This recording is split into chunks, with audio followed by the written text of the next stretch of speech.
here we are in the Carlsberg room. This is the only place in Anfield you can't buy a ticket to get into. You must be invited by Carlsberg, okay?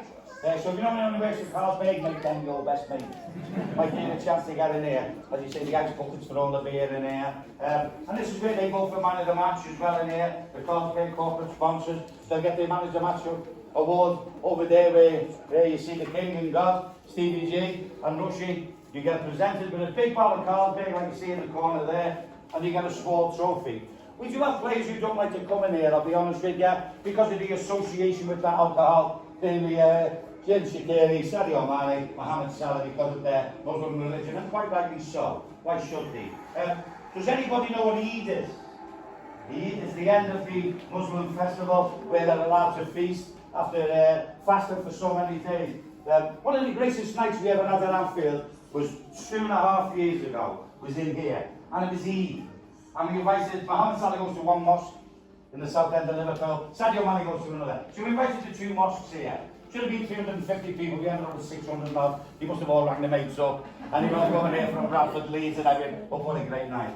We had one of the most fantastic nights, enlightened nights I've ever had here at Anfield. Liverpool Football Club absolutely prides itself on the fact that we have absolutely no time whatsoever for that Tommy Robinson, Lads Alliance, right-wing nonsense. It will not take hold in our city. We will not have people coming here dividing us by colour, race, creed or religion. It will not happen. We really do pride ourselves on that. Everybody is welcome at Anfield, regardless of your colour, religion, your creed. You are all welcome here at Anfield. Unless you're a Tory. I'm only kidding. No, I am. No. Come this way, guys.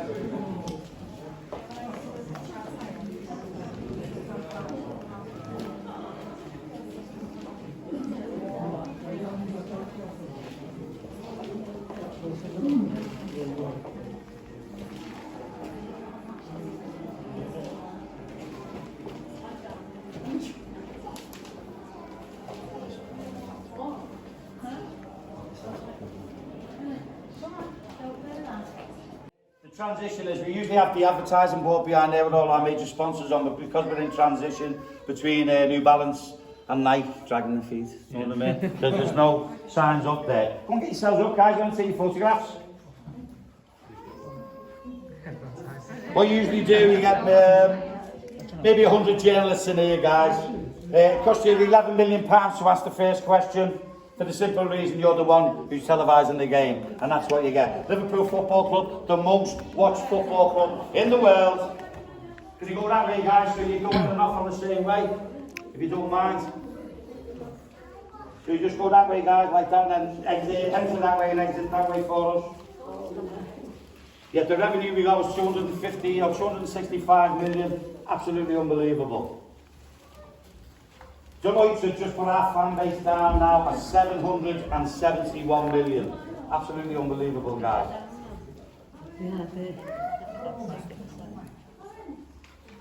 Greatest 11 he's ever played against here at Anfield. It's very hard to argue with the calibre of the players you see. Chawalit, Buffon, probably the greatest goalkeeper you'd ever see. I'm old enough to remember the guy called Leslie Ashton, who was my favourite. Cafu, that's synonymous with the right back position. You say he's the new Cafu. You've got anyone half decent, don't you? Cannavaro, the last Ballon d'Or winner, defender. The easiest way to do this is this. World Cup winner, World Cup winner, World Cup winner, World Cup winner, English. World Cup winner, and so on and so forth, right the way along. But Xavi and Iniesta of Barcelona replaced them. That's why they've gone down, haven't they? Funny enough, that's why Alcantara couldn't get in the side, wasn't it? The two were keeping them out. I don't care what your allegiance are, but if you had him behind them two, good kid, what a formidable midfield that would be. Do you know how close he came to signing for Liverpool? You want to read this group? A broken printer. Just have a read about it. To place your hand, it could have changed history. And then you got Ronaldo. Comes into his own in Real Madrid. I don't think Man United as much. But for me, the greatest import into the Premier League, by a mile, Thierry Henry. Phenomenal. I used to love watching him. Absolute genius. Funny enough, the Gunners had the other one as well, Bergkamp, didn't he? He was amazing. And then Paul Lionel, he came in here, ME-double-SI, he left ME-double-SY.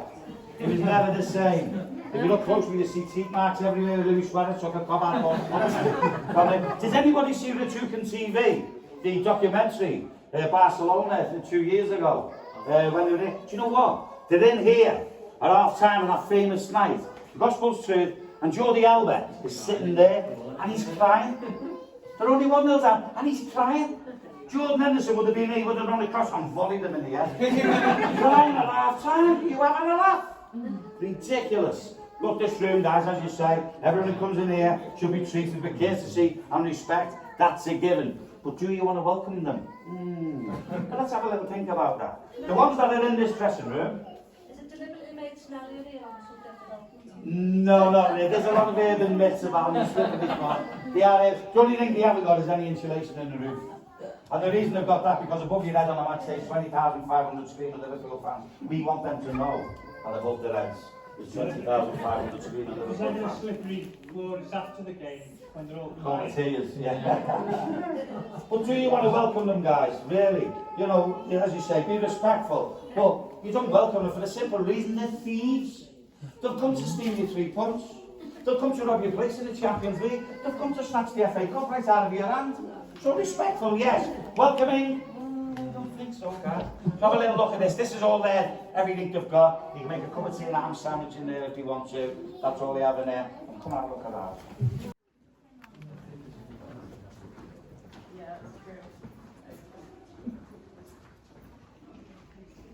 We going back to the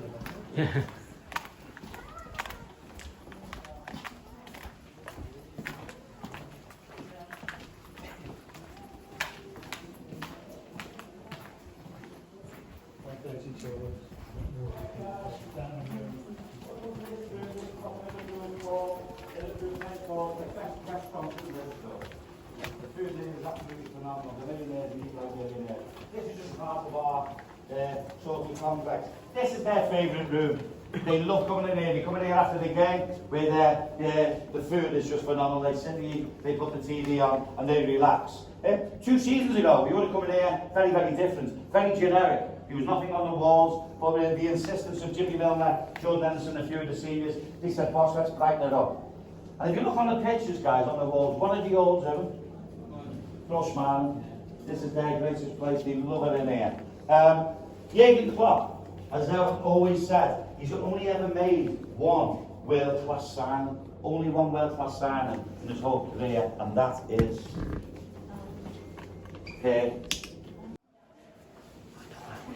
You okay, น่าจะเป็นห้องแต่งตัวนะครับนักฟุตบอลนะครับเสื้อนักเตะต่างๆ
47 with it, but basically 1947, didn't he?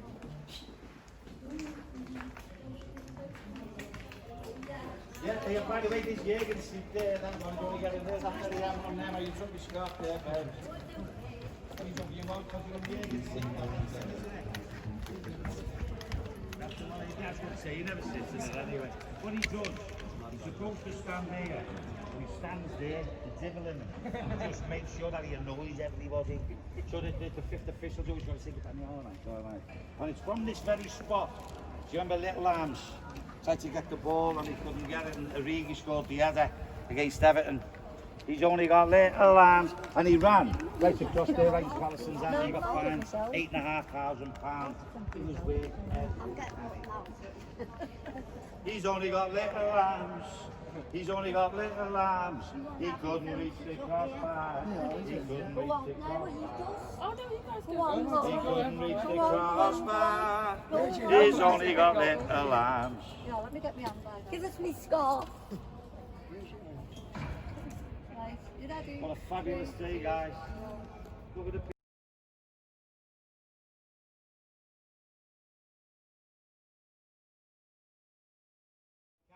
coffee, because he can't bend his arms to his mouth. It's okay, princess.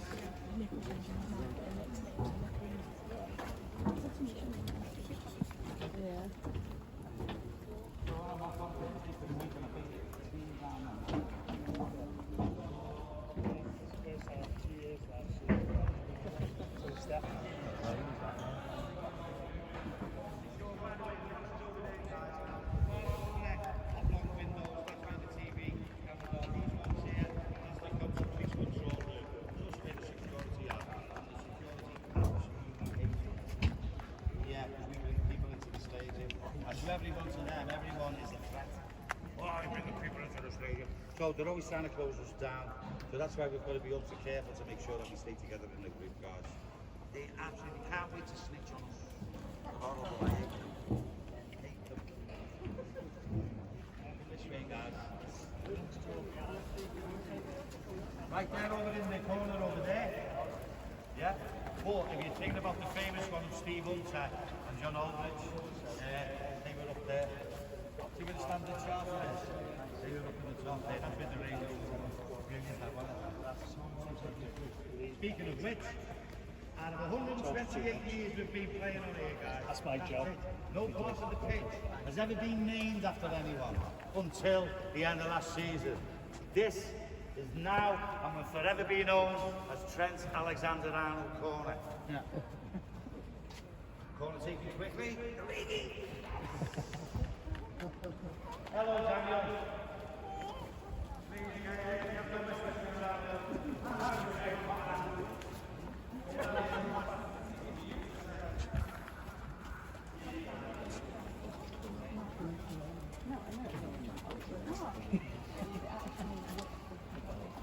Come and have a sit out for a couple of minutes, guys. Sit on it. Yes! You know you want to. One shot at a time. Have a little sit down, guys. Yeah, just while we bind it up. If you can get a seat.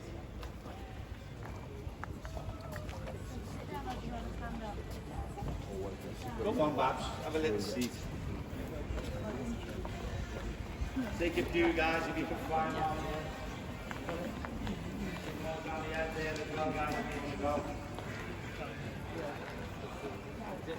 So who sat on the cop before? Who stood on the cop before? Yes, my friend over there. Stood on the cop chair, yes of course. Originally built, do you know why it's called a cop? Anyone know why it's called a cop? Yeah, to South Africa. South Africa, the Boer War, you're absolutely right. There was a battle during the Boer War 1900 to relieve a town called Ladysmith. One of the peripheral battles was to take a hill called a Spion Kop, which is 35 kilometres outside Ladysmith. It's by the Tagula River, and the regiment chosen, which capturing this hill, was the Lancashire Fusiliers. Spion Kop, or Spying Kop, in Dutch Afrikaans means spy hill or vantage point. So the Lancashire Fusiliers went up, they fought all night, they never made it. The next morning when the light come up, they hadn't achieved their objective, and the 300 were killed in the very first encounter, a lot of them 15 years of age, a lot of them from Liverpool. So in honour of the fallen, they named this the Spine Cop. Not until 1928 though. There was a Spine Cop before this by a team called Woolwich. Does anyone know who Woolwich became? Arsenal. Do you know who Arsenal became? Rubbish. Still out to this day. But it's a great place. This is the heart. This is what Mr. Shankly called the 12th man. It really, really is. Do you know, my mates here, they'll probably remember the greatest night ever. This was built to hold 26,000 people, 26, 28. I've stood in here on a night in 1977, the quarter-finals of the Champions League against Saint Etienne, and there was 32,000 people in there. Not in the ground, in that end. 32,000 people in that end. I started the match in the top left, I finished it over there. You just like that. It was absolutely amazing. It only had 2 toilets, not the greatest health and safety and hygiene in the world. So if you're in the middle here, you had 5 pints. That night, this was christened the Yellow Mersey, this cross. Not the nicest place to be. Atmosphere, phenomenal. If you were injured or you felt faint or you climbed over the boys' pen and you got in here, you got squashed, they used to hand surf you down. When you're being away of the crowd, if you weren't injured at the top, you were by the time you hit the floor at the bottom. They throw you down here, you did the deck, you get up like that, then they throw you over the wall. There'd be an Al St. John's ambulance fella with a dirty Al muddy sponge, and you go, you're all right, lads. Go, yeah. And they go like that over your kipper, and then he throw you back in. That was health and safety then, wasn't it? But the atmosphere was unbelievable. That night I'm talking about against Saint Etienne, Liverpool don't like doing things easy, do they? We're supposed to win by 2 league goals. What happens? They score. Yeah. You know, it's always the same. Things haven't changed much, have they? But we got through with a great goal by David Fairclough, super sub. But what a night. All the French were there with their green and white flags singing Allez le Vert, which is why we sing Allez le Rouge to this day. The atmosphere was amazing. I thought it would never be beaten, but I was wrong. It was beaten. Was anyone lucky enough to be here for the Barcelona match? Oh, it was absolutely incredible. I went to the first leg over in Barcelona. My mate, Xavi and Queely, is a proper Catalonian, a real Barcelona fan. So I spent over there, spent a few days with him, went drinking in Los Ramblers, having a great laugh. Day of the match, I sat with all the Barcelona fans. Didn't see many Liverpool fans, I was just with my mates. Went in the ground, I was in the second row. All the Scousers were up behind a piece of perspex in the gods. All you could see was this, you couldn't hear the thing, because they put them that far out the way. I was in row 2, next to my mate Xavi. I was right on line for Messi's 600 goal, absolute rasper. Do you remember the free kick he banged there? Never the 3-0 though, was it? But I came out that game, despondent, defeated, walked out like this. My mate Xavi, Michael, it's all over. Whoa! Well, we haven't been to Anfield. He said Anfield, Spanfield. What can that do to us? I said, come over and find out, Xavi. All right, I will. So he did. And he came and stayed with me for a week. Our kids got the pub on the corner of the Arkles. So that day he sat, he drank beer with us. He was having a great time, watching the flares going off. I don't know if you remember, there was absolutely mayhem around the ground. The atmosphere was fantastic. He was blown away, Xavi. But not as blown away as when he left the stadium. He couldn't believe it. He walked out like that. He said, I don't believe it. What's just happened? But he made a great point. He said, do you know what? He said, we weren't beaten by Liverpool Football Club tonight. We were beaten by Anfield.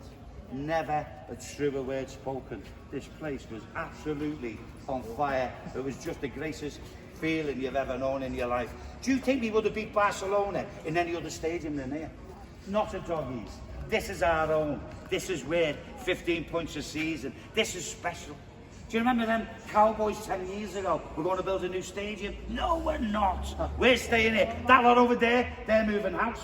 They're going to go to Bramley Moor. I don't care. They're going to give a seat. I don't care. They get a bigger stadium. I don't care how many seats it's got. I don't care what the price take's like. I don't care how much leg room it's got. I don't care. The reason I don't care, because this is our home. A ball has been kicked on this since 1884. Men's ashes are scattered on that pitch.